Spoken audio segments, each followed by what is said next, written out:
what's the stat projections for Benny Snell? What's the running back split, I guess, between him and McFarland potentially? So we're on the same page then, because I went there. I was going to ask you which one do you want to see out there more? Snell. I'm good with Snell. Yeah, because I thought you wanted McFarland train a couple weeks ago. It's you weird. said that weird. McFarland need more opportunities because he has the speed and the burst to get in and out. No, it's weird. It's weird because if you have Connor as your main guy, you're not going to be doing complementary work with Snell because they're too similar, I would say. Okay.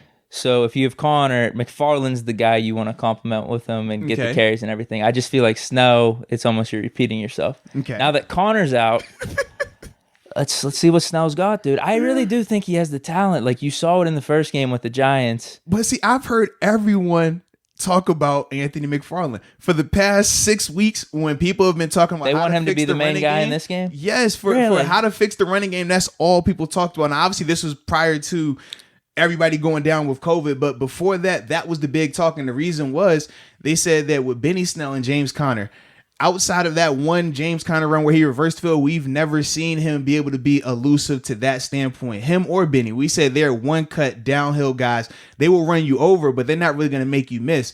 And with the O-line blocking the way it's been blocking this season, that doesn't necessarily benefit those guys. Whereas with McFarland, because of how fast he is and his elusibility, you can just see how he has the potential to make something out of nothing.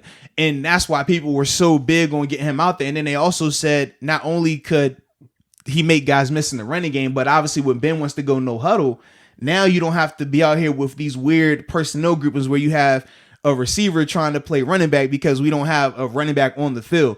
They said McFarland could give you that added element. So that's why for me, I'm like, man, I was a little surprised. I thought everybody would want McFarland this week, especially going against the Ravens defense that's going to be depleted. It'd be good to see him, show some of that speed. I know you even brought up a Kamara comparison early on in the year. Yeah. I'm just saying, man, like, can we see that? I thought this would be the game to see that. That's all I'm saying. So you're feeling it. You're feeling McFarland? This week? Absolutely. I mean, what do we dude, I don't think you understand. Like, you really don't understand Maybe the I don't. scenario right Maybe now, I bro. don't. You don't understand the scenario right now. I'm over here like, listen, man, I want McFarland to get some action, get some touches under his belt. I want to see Ben stretch this field, get that timing on the downfield passes, get that on pace and things like that. Because so you're actually going with my strategy the first time. Wow. The strategy it is you completely flipped. This would have been a week ago, actually, because it's Monday. This would have been a week ago today when we recorded, right? Dropped it on Tuesday. So for us, I'm with you now. I want to see Ben come out guns blazing because I feel like worst case, even if you throw 2 pick sixes, worst case, you could throw 2 pick sixes and I still feel like we got more than enough to handle this and still win and cover, which is the crazy part. Whereas in the past where they had Lamar Jackson, we said that first game, people forget the first half. People just kind of think of, oh man, we won and we went going away when technically no, it was close. I mean, we talked about it. It was a close. 4th down stop on the 2-yard line, along with a pass breakup by Minka in the end zone that got us out that stadium. So for me, it was a different feeling. Like I felt like the way people viewed the margin of error versus Lamar Jackson, I feel like y'all have it flip flop. Y'all think that, man, Lamar is this bad quarterback. You could turn the ball over and get into a hole, and we're fine. We can come back on this team. That's not the guy you want to be playing from behind against. Versus RG3. And minus 23 players, key players, mix of starters and role players. I love this. I love it. In fact, man, I want to throw it. I don't want us to even run the ball the first quarter. Come out guns blazing, get on them early, and then from there, man, you just jump on them and make them like it. You get up 21 zip, man, first quarter. Dude, you make them like it. You make them like it. And then from there, now I want to see you run the ball. Heavy dose of McFarland. Give me some Benny Snell football, especially late in the second half where you just demoralize them. That's what I'm looking for, man. Okay. Yeah. This is with Mason at quarterback? Absolutely. Okay. Ben is only getting 2 quarters. Can you rest the elbow? Wow, man. It's 5. We got 5 days before we play Washington. So wait, what's your verdict on Snell and McFarland then? My verdict on Snell and McFarland, I mean, Benny Snell's going to get more touches. Well, yeah. I think the only thing that's been holding him back is the fumbles, really. That was it. That's why after week 1 and 2, we didn't keep going with them.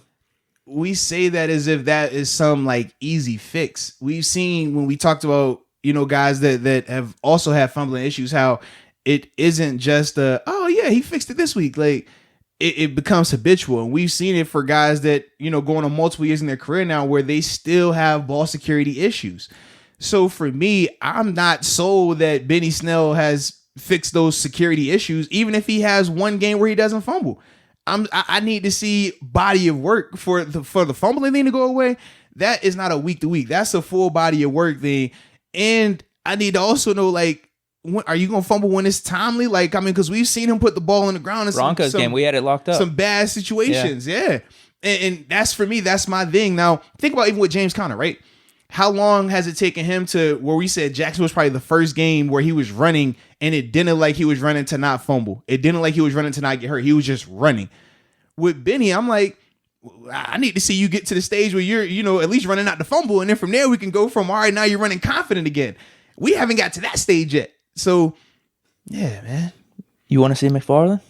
Let the kid run, man. You feeling McFarland? Let the kid run. But I'm torn because both of these guys, you know what I'm saying? They're both on the podcast, show. Yeah. So that's my issue. I'm like, they were both good interviews. They were. Typically, it's like, all right, if I don't have one, if one of these guys went on the show, I lean towards the guy who's on the show, kind of like with Chooks and Banner. We were like, well, we're going to lean with Banner because Banner came through, gave us a dope interview.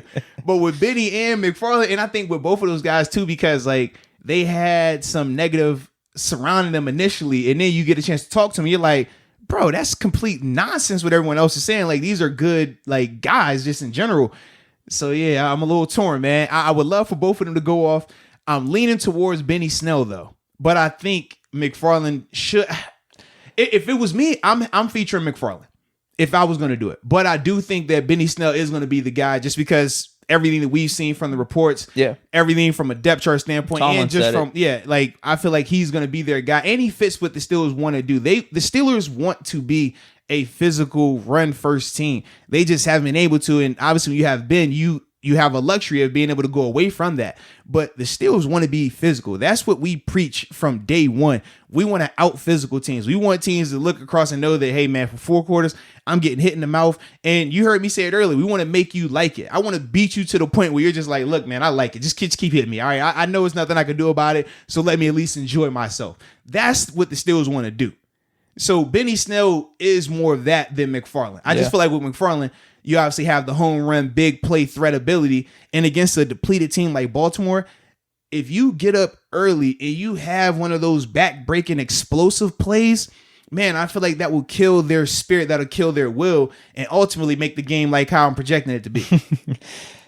Can we see a world where one of these running backs goes off and we're talking the next day, what's the running back room looking like here? People will do it. And or do you think it's just Connor still? People will do it, but it's Connor. Okay. It's definitely Connor. But no matter what we see, yeah, without a doubt. McFarland goes for 200. Yeah, without a doubt, bro. It's still going to be Connor. I think if McFarland goes for 200. Because this is going to be the issue. The caveat is always going to be, or the rebuttal is always going to be, well, these guys had 23 players out. They haven't practiced for the week. That's always going to be Connor's saving grace. So as long as, I mean, now, if these guys go out here and 300 yards on the ground, something just ridiculous, another 70 through the air, like, yeah, that's a different conversation. I think it'll be a legitimate conversation at least. Now, whether it happens or not, they'll probably stick with Connor as being the main guy. But dude, we're talking about video hard to game ignore. Stats, like, but for that to happen, like, I don't see video game type numbers from McFarland or Snell right now. I now, could they grow into that? Sure, but what I've watched from them throughout, you know, for Benny Snell 2 years, for McFarland 10 we haven't even seen video game numbers from Connor. Bell was seen that, Bell definitely did. Willie Parker did here and there. Mm-hmm. Like he'd go for over 200 sometimes. It was crazy. But Willie Parker's a good running back too, though. Like I feel like Benny Snell and McFarland, they can grow into that, but they're not Willie Parker. They're not in that conversation yet, from my perspective. And I think that's another thing. It's like, Willie, I mean, people forget, man, Willie was good. Willie was doing some things. What do we talk about here? Like, Willie Parker's a good player. Like, there was no guessing around Willie. Can Willie do this or not? Like, we know what Willie is, man. Yeah, he was good. He was definitely with good. McFarland and Benny Snell, we haven't seen that from a capability standpoint or a consistency standpoint either just yet. And that's kind of why I'm getting at with those guys. For sure. What was wild with Parker is, I think that was his rookie year where he came off. He was undrafted out of North Carolina, or 7th round pick out of North Carolina. For him to do that, and then he strung together like 4 or 5 seasons of over 1,000. It might have been 4 seasons of over 1,000 yards, couple Pro Bowls. Right? We've seen James have what? No, he hasn't had a 1,000-yard season yet because he got hurt. He got hurt. It was on like pace. He was 970 or something like that. But we just saw that was on 1 year, and we say he was on pace and still didn't get it. We haven't seen that since then, though. Whereas we talking about Willie, you said this multiple times. Like for you to do a multiple, like one time, James 1 year when he got close, he was balling. So just think about, we talking about a guy doing it for multiple years at a high level. Definitely different era too. True, yeah. Because you would consider James's receiving yards and receptions along a lot more with this. Yeah, yeah, like where man, that contributes to how good he's been playing. Yeah. Where Willie Parker, man, it was more or less just running the ball. You weren't doing a lot of the pass catching stuff. And running in an era where people knew you were running the ball, using fullbacks. They got big like inside linebackers out there, like they're trying to smash the run. So it's a different time. That segment was brought to you by DraftKings Sportsbook, America's top-rated sportsbooking app.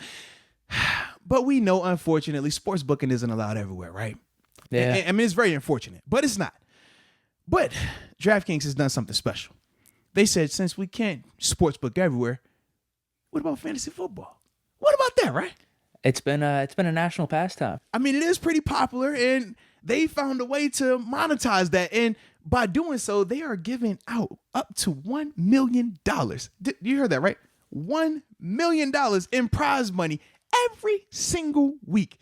So, yeah, if you're living in a place where sports booking isn't available, just use the fantasy football app from DraftKings, and then you can receive money that way. But whatever you do, you got to make sure you use the promo code, right? You get to create your own team as well. Think of it that way. Can't go wrong with creating your own team. Yeah. So what are you waiting on? Download both apps, DraftKings Sportsbook and DraftKings Fantasy Football app. Use the promo code Moats for all my first-time users so you can receive up to your $1,000 in deposit bonus money. And ultimately, let's go ahead and get an opportunity to make some money.